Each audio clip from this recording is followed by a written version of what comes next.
Hi everyone, welcome back to my channel once again. I just had a thought today that I should sit down, turn on the computer and record this little video about grounding. Hence, that's why the video is called Have You Grounded Today? And I feel it's a very important thing, and I just wanted to share some of my thoughts and beliefs around ways of doing it. Because sometimes I think when we start on a journey, we think things happen a certain way or we have to do things only in a certain way.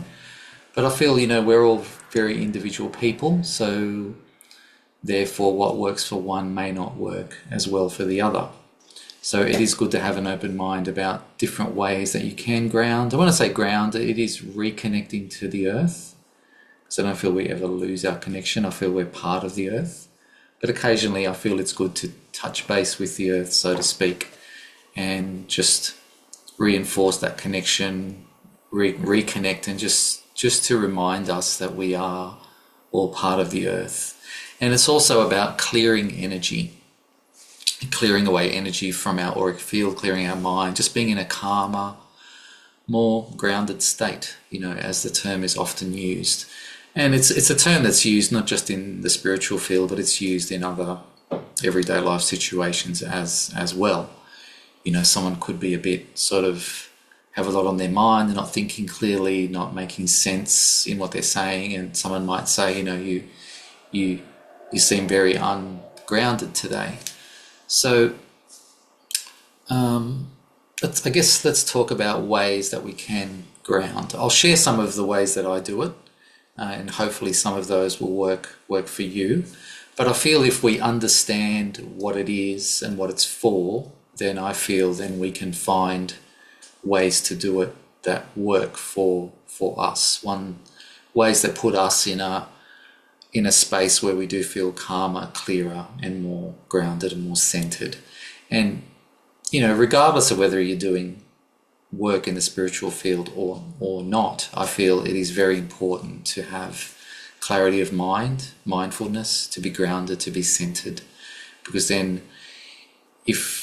doesn't matter what you're doing, if it is in relation to work or if it's just at home, looking after children, running the household, whatever it is, you will make clearer decisions. Your intuition will be part of the decisions that you make, because I feel being grounded and being mindful and having a clear energy space does make our intuition stronger. It makes us more able to listen to our intuition, actually would be a better way to put it, because I don't feel our intuition ever goes away.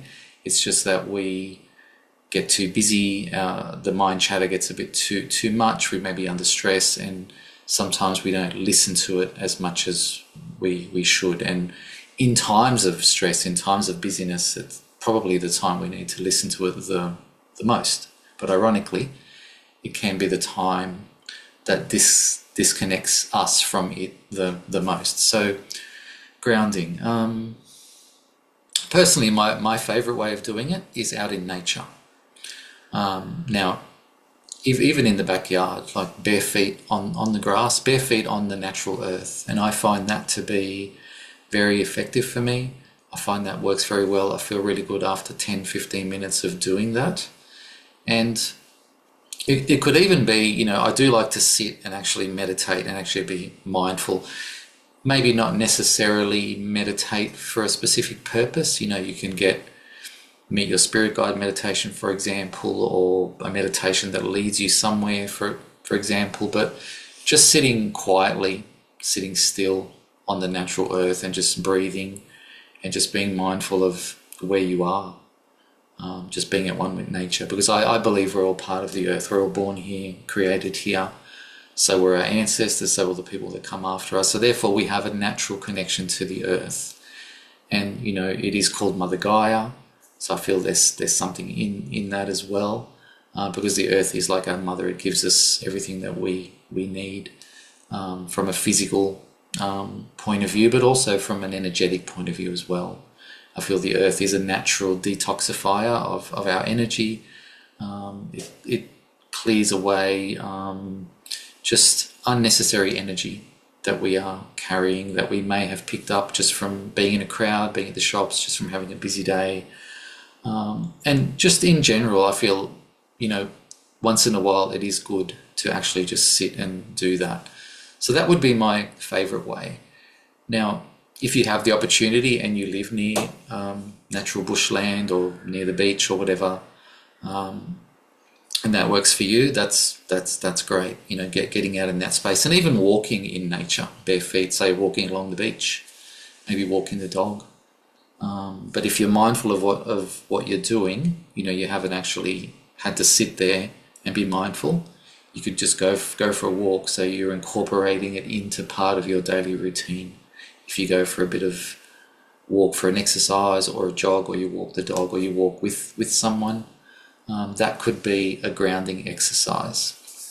But the way I do it most often is at home. I have a room that I'm using now, and that is where I do my spiritual work. I do my readings, I do my writings, I do videos like I'm doing now, and I will sit here. I try and do it every day. To be honest, I don't. Sometimes the day just gets away. Even though I'm preaching that we should do it every day, sometimes it just doesn't happen. But I try and do it every day, 10, 15 minutes. I used to actually use a timer when I started, but now I just find I just sit and I set the intention in my mind for 15, 20 minutes. And your body clock just sort of knows. After a while, you just sort of come out of it, and you look at the time and you think, yeah, it's been about 15 minutes. And I do feel better. I do feel clearer. I do feel calmer. And I feel like I know what I need to focus on for the day. So I try and do it early in the day. I think that's better, personally. Clearing energy. Some people also talk about bringing white light through our chakras, clearing our chakras and sending all that energy down to the earth, or sending it out to the universe. Again, whatever works for you, I feel is the way to go. And maybe try some different ways of doing it as well. There's certainly plenty of material out there on how to do that.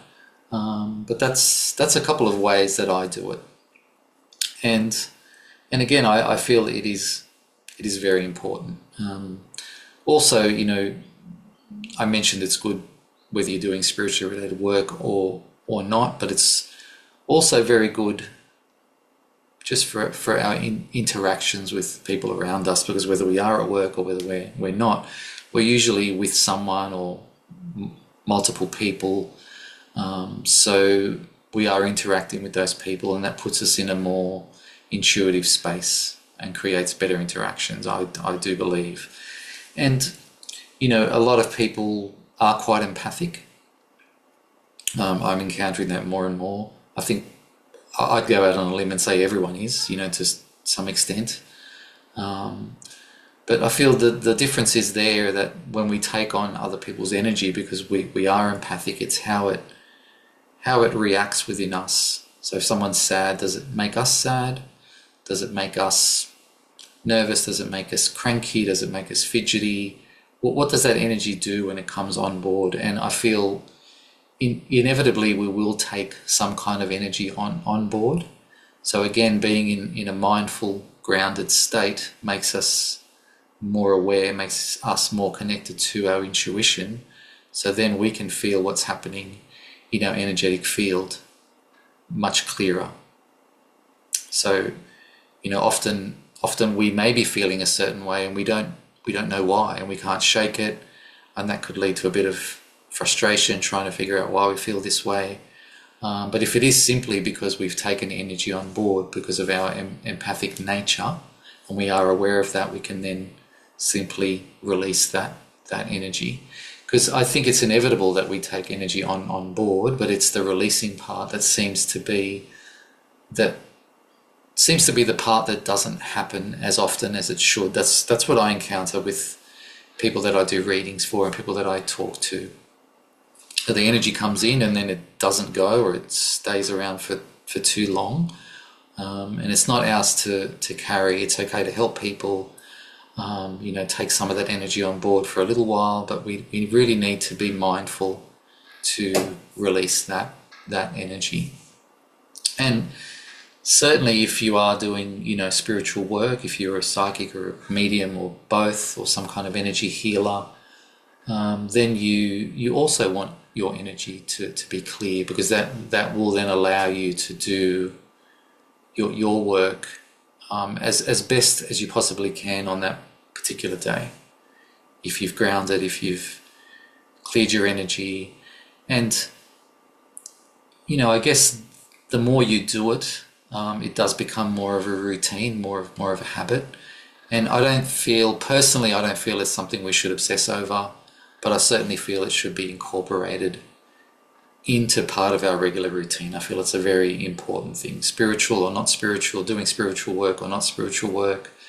And, I believe everyone is spiritual. I mean, we're mental beings, physical beings, and emotional beings, but I believe we're also spiritual beings. That was my light flashing there for some reason. So, once again, I feel the grounding and the energetic cleansing is very important, because, we are all spiritual beings, as I was just saying, but, being a spiritual being doesn't necessarily mean doing spiritual practices. So if you're doing what you love, and if you're looking after yourself, loving the people around you, that to me is a spiritual practice. So I think that's all I wanted to say today. So it was just a little thought that I had just to share with you all about the importance of grounding and keeping our energy in a clear state. So I hope that helps you all out there. Thank you very much, and see you next time.